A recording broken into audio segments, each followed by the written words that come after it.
अस्सलाम वालेकुम स्टूडेंट्स। आज की वीडियो में हम सीखेंगे subsets of a set, power set and operations on two sets. इससे पहले की वीडियोस में आपने बेसिक इन्फॉर्मेशन हासिल की सेट्स के बारे में, इसकी डिफरेंट फॉर्म्स, इसकी टाइप्स और बहुत कुछ। अगर किसी बच्चे ने अब तक वो नहीं देखी तो डिस्क्रिप्शन में लिंक है, आप उन वीडियो से भी फायदा उठाएं। इसके अलावा अगर अब तक किसी स्टूडेंट ने चैनल को सब्सक्राइब नहीं किया तो सब्सक्राइब करें, इसको लाइक करें, शेयर करें ताकि ज्यादा से ज्यादा स्टूडेंट इससे फायदा उठा सकें। ये तो सीख लिया कि सबसेट्स क्या होते हैं, पावर सेट्स क्या होते हैं, लेकिन हमें ये नहीं पता लगा कि हमें अगर कोई सेट गिवन हो तो हम उसके सबसेट्स कैसे फाइंड आउट करेंगे। तो देखते हैं कैसे करेंगे। फॉर एग्जाम्पल ए आपके पास एक सेट है और 1 और 2 उसके एलिमेंट्स हैं। हम अब इसके सबसेट्स बनाते हैं। सबसे पहले हमने ये सीखा है कि एम्प्टी सेट, आप एम्प्टी सेट को खाली ब्रैकेट के साथ भी शो कर सकते हैं और फाइव के साथ भी शो कर सकते हैं। सबसे पहला जो सबसेट होगा किसी भी सेट का वो ये होगा। इसके बाद दूसरा हम 1 1 करके जितने भी एलिमेंट्स हैं हम उनको पहले 1 बाय 1 लिखते हैं। 1 2 सिंगल सिंगल लिखा हमने, अब हम इनको डबल कर देते हैं। अब हम लिखते हैं 1 एंड 2। ये पॉसिबल सबसेट्स थे इस सेट के। अगर हम 2 1 लिखें तो वो सेम हो जाएगा 1 2 के क्योंकि सेट्स में प्लेसेस जो है वो मैटर नहीं करती, ये हम पहले सीख चुके हैं। तो ये पॉसिबल सबसेट्स हैं। These are possible subsets of set ए।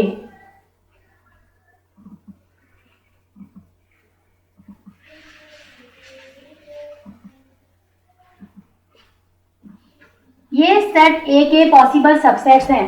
इसके बाद हम देखते हैं कि अगर हमारे पास ये एलिमेंट्स बढ़ते जाएंगे तो जाहिर सी बात है सबसेट्स भी बढ़ते जाएंगे। तो हमारे पास एक बहुत आसान सा मेथड है, हम उसको यूज करते हुए ये फाइंड आउट कर लेते हैं कि हमारे पास पॉसिबल सबसेट्स किसी भी सेट के कितने हो सकते हैं। हमारे पास एक फॉर्मूला है जिससे हम ये फाइंड आउट कर लेते हैं कि किसी भी सेट के पॉसिबल सबसेट्स कितने हो सकते हैं। तो फॉर्मूला देखें।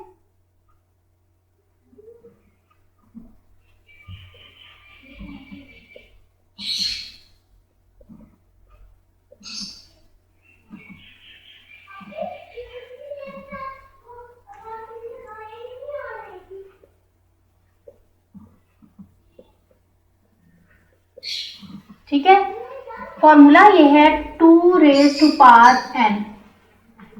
फॉर्मूला है हमारे पास 2 raise to power n, where n क्या है। ठीक है, 2 हमारे पास फॉर्मूले का है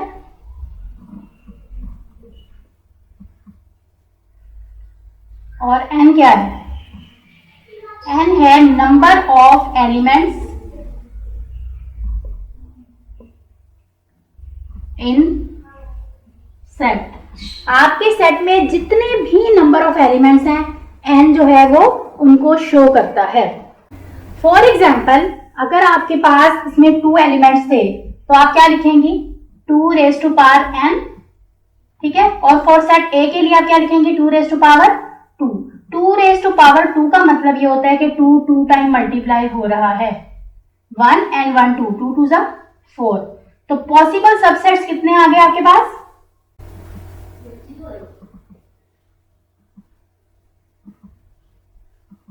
पॉसिबल सबसेट्स आ गए आपके पास 4 फॉर सेट ए। अब हम काउंट करते हैं जितने हमने सबसेट बनाए थे, क्या वो 4 हैं। 1 2 3 एंड 4। हाँ जी, ये 4 ही हैं। तो इस तरह अगर आपका सेट बड़ा भी है, ज्यादा भी है, 3 4 आपके पास अगर नंबर ऑफ एलिमेंट्स हैं किसी भी सेट के, तो आप पॉसिबल सबसेट्स जो है वो फौरन से देख सकते हैं कि आपके पास पॉसिबल सबसेट्स कितने होंगे। तो पॉसिबल सबसेट्स आपके पास ये होंगे। इसी तरह अगर हम पावर सेट की बात करें तो पावर सेट में हमने पढ़ा था कि आपके पास पावर सेट क्या होता है, the set of all possible subsets. ठीक है, तो पावर सेट अगर हमें इन्हीं सबसेट्स के अगर पावर सेट भी फाइंड आउट करना हो तो क्या होगा, पावर सेट यानी कि P ऑफ A क्या होगा, the set of all subsets. सबसे पहले है आपके पास 5, फिर है आपके पास 1 का सबसेट, फिर 2 और इसी तरह 1 एंड 2, और ये आपकी ब्रैकेट बंद हो गई। यानी कि ये वो सेट है जिसको आपने सेट में सारे सबसेट लिखने हैं, ये वाला दिस वन। हमने एक और ब्रैकेट में इन सारे सबसेट्स को इकट्ठा कर दें तो यह क्या कहलाता है, पावर सेट ऑफ सेट ए। तो ये था आपके पास फाइंड आउट करना कि किस तरह आप सबसेट फाइंड आउट कर सकते हैं, किसी तरह आप पॉसिबल सबसेट्स की तादाद फाइंड आउट कर सकते हैं कि कितने आपके पास पॉसिबल सबसेट्स होंगे किसी भी सेट के। इसी तरह अब आपके सामने कुछ एग्जांपल्स हैं, कुछ सेट्स आपके सामने हैं।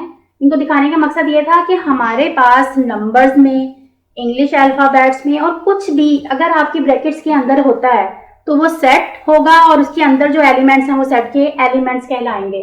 तो हम उनके सबसेट भी फाइंड आउट कर सकते हैं, या जो भी ऑपरेशन अगर आपको दिया जाता है उन सेट्स पे करने के लिए तो हम वो कर सकते हैं। तो ए सेट में आप देख रहे हैं आपके पास डिफरेंट ऑपरेशंस हैं, इनका भी एक सेट बन सकता है। इसी तरह सेट बी में आपके पास मुख्तलिफ शेप्स नजर आ रही हैं आपको, ये भी एक सेट है। सेट सी में स्मॉल लेटर्स हैं इंग्लिश अल्फाबेट्स के, ये भी एक सेट है। और सेट डी में अगर आप देखें तो ये एम्प्टी सेट नहीं है। ये एम्प्टी सेट अगर होता तो आपको सिर्फ यहाँ एम्प्टी ब्रैकेट होती, या ठीक है, और या तो एम्प्टी ब्रैकेट होगी या आपको 5 के साथ डिनोट करेंगे। यहाँ पर ये एक सेट शो कर रहा है और 5 उसका एलिमेंट है, तो ऐसी सिचुएशन में आप इसको एक सेट कंसीडर करेंगे और इसको इसका एलिमेंट, 5 को इसका एलिमेंट। अब अगर आपको फाइंड आउट करना हो कि सेट ए के पॉसिबल सबसेट्स कितने हैं, ठीक है, पॉसिबल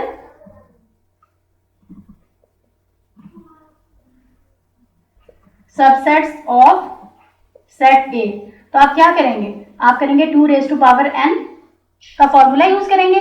और ये n क्या है, नंबर ऑफ एलिमेंट्स इन ए, 1 2 3 4, ठीक है। हमने कहा था कि नंबर ऑफ एलिमेंट्स अगर ए के हों तो वो क्या, हम कैसे फाइंड आउट करते हैं, ऐसे 4। तो यहाँ पर आपके पास 2 रेज़ टू पावर 4 आ गया। अब 2 रेज़ टू पावर 4 को हम सॉल्व कैसे करते हैं, 4 टाइम मल्टीप्लाई करके, 2 2 4, 4 2 8 एंड 8 2 16। तो पॉसिबल सबसेट्स ऑफ सेट ए कितने आ गए आपके पास, 16। बिल्कुल इसी तरह आप इसका और इसका फाइंड आउट कर सकते हैं, और आप इनके सबसेट्स भी फाइंड आउट कर सकते हैं। वो किस तरह, अगर हम सेट सी को कंसीडर करें, हम पहले करते हैं पॉसिबल सबसेट्स कितने होंगे, 1 2 3, 2 raise to power 3, 2 raise to power 3 किसके इक्वल है, 2 multiply by 2 multiply by 2 is equal to 8। तो पॉसिबल सबसेट्स आपके 8 होंगे। अब आप आते हैं इनके सबसेट्स की तरफ। सबसे पहले हम 5 एम्प्टी सेट लेते हैं, फिर हम सिंगल लेते हैं, ए बी एंड सी। अब हम डबल लेते हैं, जैसे पहले हमने सिंगल लिया, अब हम इनको इकट्ठा करते हैं, ए का बी के साथ, फिर ए का सी के साथ, और फिर बी का सी के साथ। अब डबल में भी सब यूज हो गए, ए बी हो गया, ए सी हो गया, बी सी हो गया। अब हम इकट्ठा लिख लेते हैं, क्योंकि खुद इटसेल्फ सेल्फ जो सेट होता है वो भी एक सबसेट होता है। तो कितने हो गए, काउंट करते हैं, 1 2 3 4 5 6 7 एंड 8। तो आपके पास पहले ही पता लग गया था कि आपको कितने सबसेट्स मिलेंगे, 8। और जब आपने सॉल्व किया तो भी आपके सामने आ गया। अब अगर मैंने इसको पावर सेट में बताना हो, अगर मैंने बताना हो पावर सेट ऑफ सी क्या होगा, तो फिर पावर सेट के साथ पी ऑफ सी होगा, और ये सारे सबसेट में ब्रैकेट में लिख लूंगी तो ये पावर सेट बन जाएगा।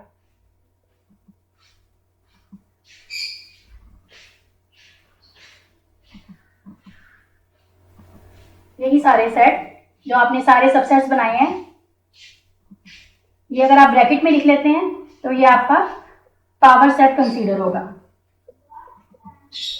ये ब्रैकेट बंद भी होगी इधर, और ये आपके पास आ गया पावर सेट ऑफ सेट सी। हमने टाइप्स पढ़ ली, बेसिक डेफिनेशंस देख ली। अब हम बात ही करेंगे कि हम कौन कौन से ऑपरेशंस अप्लाई कर सकते हैं सेट्स पर। तो देखते हैं ऑपरेशंस ऑन 2 सेट्स। सबसे पहला जो ऑपरेशन है वो हमारे पास है यूनियन ऑफ 2 सेट्स। क्या है यूनियन ऑफ 2 सेट्स, देखते हैं। The union of 2 sets A and B written as A union B.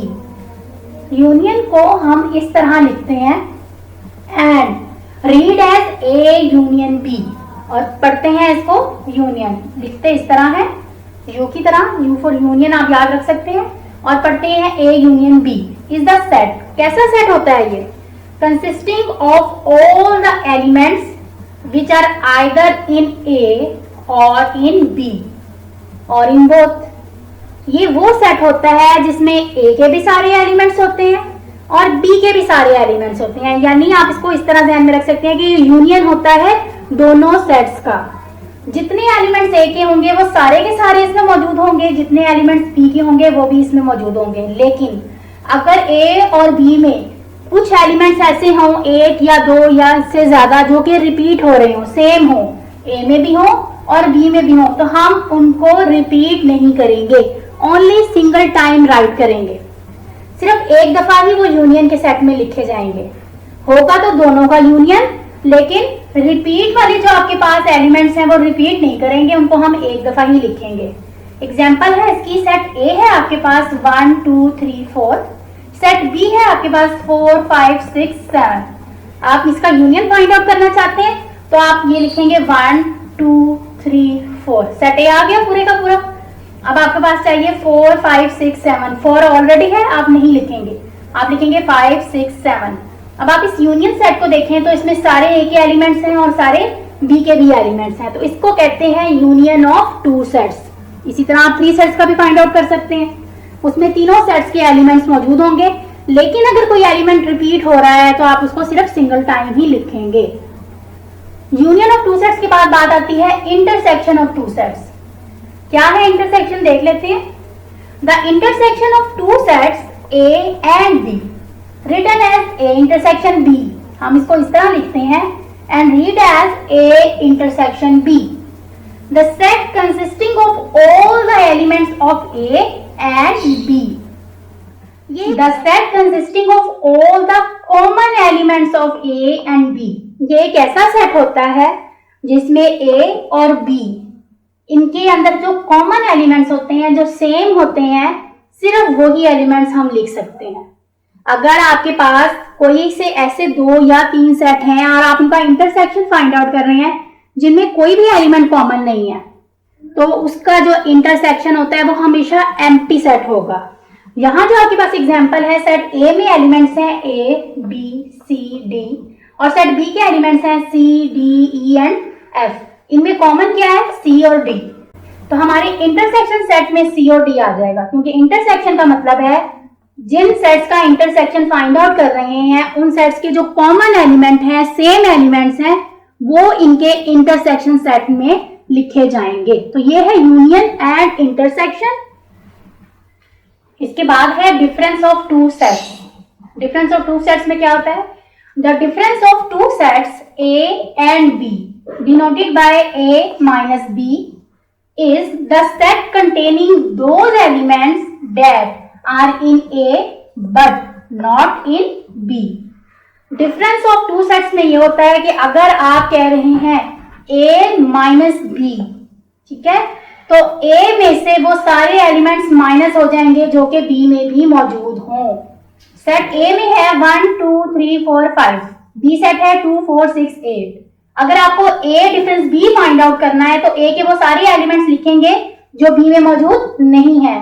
1 लिखेंगे, 2 नहीं लिखेंगे, बी में मौजूद है, माइनस हो गया। इसी तरह 3 लिखेंगे और 4 नहीं लिखेंगे, 4 बी में भी मौजूद है, वो माइनस हो गया। और 5 लिखेंगे क्योंकि वो बी में मौजूद नहीं है। और इसी तरह आपको अगर बी डिफरेंस ए फाइंड आउट करना होगा तो वो सारे नंबर्स लिखेंगे जो बी में है बट ए में नहीं है। बी में 2 है और ए में भी है, इसलिए नहीं लिखेंगे। इसी तरह 4 बी में है और ए में भी है, नहीं लिखेंगे। 6 और 8 सिर्फ बी में है, ए में नहीं है, वो हम लिखेंगे। यानी वो सारे एलिमेंट्स, ए के वो सारे एलिमेंट्स जो बी में ना हो और इसी तरह बी के वो सारे एलिमेंट्स जो ए में मौजूद ना हो, डिफरेंस ऑफ टू सेट्स कहलाता है। डिफरेंस ऑफ टू सेट्स के साथ साथ हमारे पास होता है सिमेट्रिक डिफरेंस। तो देखते हैं सिमेट्रिक डिफरेंस क्या है। The symmetric difference of sets A and B denoted by A symmetric B. हम सिमेट्रिक डिफरेंस को इस तरह डिनोट करते हैं और ये क्या होता है is the set containing those elements which are either in A or in B but not in both। ठीक है, जो या तो A में हो और B में हो, लेकिन but not in both A and B, A और B में कॉमन ना हो। A के भी एलिमेंट्स हो, B के भी एलिमेंट्स हो, लेकिन वो एलिमेंट्स जो A और B में कॉमन है वो एलिमेंट्स सिमेट्रिक डिफरेंस में नहीं होते। सिमेट्रिक डिफरेंस को हम इस तरह भी फाइंड आउट कर सकते हैं कि हम A union B find out करें और उसमें से A इंटरसेक्शन B जो है वो डिफरेंस कर दें, माइनस कर दें। देखते हैं इसको। अगर हम सेट ए और बी का यूनियन फाइंड आउट करें, हम सीख चुके हैं यूनियन लेना, तो हम इस पर अप्लाई करते हैं ए यूनियन बी। यूनियन में हमने पढ़ा था कि सेट ए और सेट बी के दोनों के एलिमेंट्स लिखे जाते हैं, लेकिन जो एलिमेंट्स सेम हो वो रिपीट नहीं होते। तो हम लिखते हैं 1 2 3 4 फिर 5 6 7। नॉर्मली हम ऑर्डर का ख्याल रखते हैं सेट्स में, या अगर हमारे पास एक तरतीब से आ रहे हैं तो हम उनको उस तरतीब से ही लिखते हैं। 1 2 3 4 6 ए के और 1 3 5 7 बी के। तो ये हमारे पास क्या आ गया, ए यूनियन बी। अब हमें फाइंड आउट करना है ए इंटरसेक्शन बी। तो ए इंटरसेक्शन बी भी हम फाइंड आउट करना सीख चुके हैं कि वो एलिमेंट्स जो ए और बी में कॉमन हो। सबसे पहले 1 कॉमन है दोनों में, 2 कॉमन नहीं है, फिर 3 कॉमन है, फिर 4 6 और 5 7 कुछ भी कॉमन नहीं है, यानी कि 1 और 3 इसके कॉमन एलिमेंट्स हैं। इंटरसेक्शन है ए इंटरसेक्शन बी, सेट के एलिमेंट हो गए आपके पास 1 एंड 3। अब आपको ए सिमेट्रिक बी फाइंड आउट करना है, सिमेट्रिक डिफरेंस फाइंड आउट करना है। तो वो आप कैसे फाइंड आउट करेंगे, आप यूनियन का सेट लिखेंगे 1 2 3 4 5 6 7 और माइनस कर देंगे उसमें से इंटरसेक्शन को। फिर आपके पास क्या बचेगा, यानी कि 1 और 3 के अलावा आप सारा कुछ लिखेंगे 2 4 5 6 एंड 7। तो ये था ए सिमेट्रिक बी। ऐसे एलिमेंट्स जो ए के भी हों और बी के भी हों, लेकिन इनके कॉमन एलिमेंट्स जो है वो सिमेट्रिक डिफरेंस में नहीं आते, ये इसको कहते हैं symmetric difference of two sets. हाँ जी, तो इसके बाद बारी आती है यूनिवर्सल सेट की। क्या है universal set? A set which contains all the sets under consideration। यानी आप जिन सेट को कंसीडर कर रहे हैं, उन पर कोई ऑपरेशन करना चाह रहे हैं, कोई काम करना चाह रहे हैं, एक ऐसा सेट जिसमें वो सारे सेट मौजूद हों is called a universal set। Usually it is denoted by capital U। ऐसा बड़ा सेट कि जिन सेट्स पर हम काम कर रहे हैं उसमें वो सारे सेट्स मौजूद हों, वो सारे छोटे सेट्स जो हैं उसके सबसेट्स हों, हम उसे यूनिवर्सल सेट कहते हैं। यहाँ पर एक एग्जांपल है आपके सामने, a set of real number.